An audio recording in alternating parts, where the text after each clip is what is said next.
If you get injured by Uber, you cannot sue them. Listen to this. A married New Jersey couple that was in a severe accident during an Uber ride can't sue the company because they and their daughter agreed to arbitration when they accepted the terms of service for a separate Uber Eats order, a court has ruled. This is crazy. Here's what happened.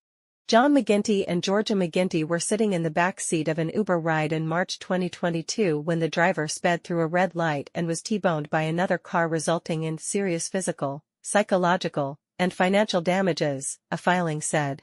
Georgia sustained several fractures throughout her body, including cervical, lumbar, spine and rib fractures and other physical injuries that required surgeries and other procedures.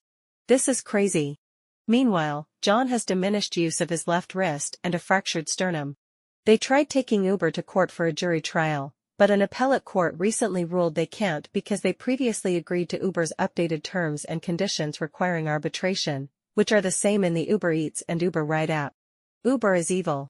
The couple said it was their minor daughter using Georgia's phone who agreed to Uber Eats' terms of service, clicking a button that verified she was 18 years old, but an appellate court said that the company's terms are valid and enforceable and that they include an acknowledgement that disputes concerning auto accidents or personal injuries will be resolved through binding arbitration and not in a court of law.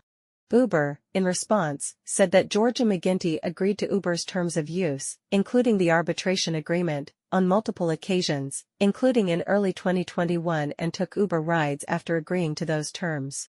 While the plaintiffs continued to tell the press that it was their daughter who ordered Uber Eats and accepted the terms of use, it's worth noting that in court they could only surmise that that was the case, but could not recall whether their daughter ordered food independently or if Georgia assisted, an Uber spokesperson said.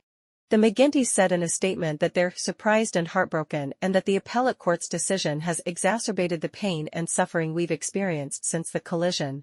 We are horrified at what the court's decision suggests. A large corporation like Uber can avoid being sued in a court of law by injured consumers because of contractual language buried in a dozen-page-long user agreement concerning services unrelated to the one that caused the consumer's injuries, the McGintys said.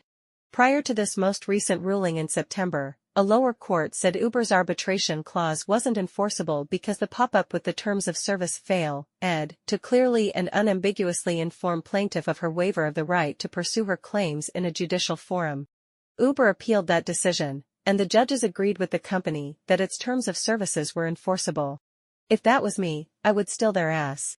Please click the like button and subscribe so that we can bring you more videos.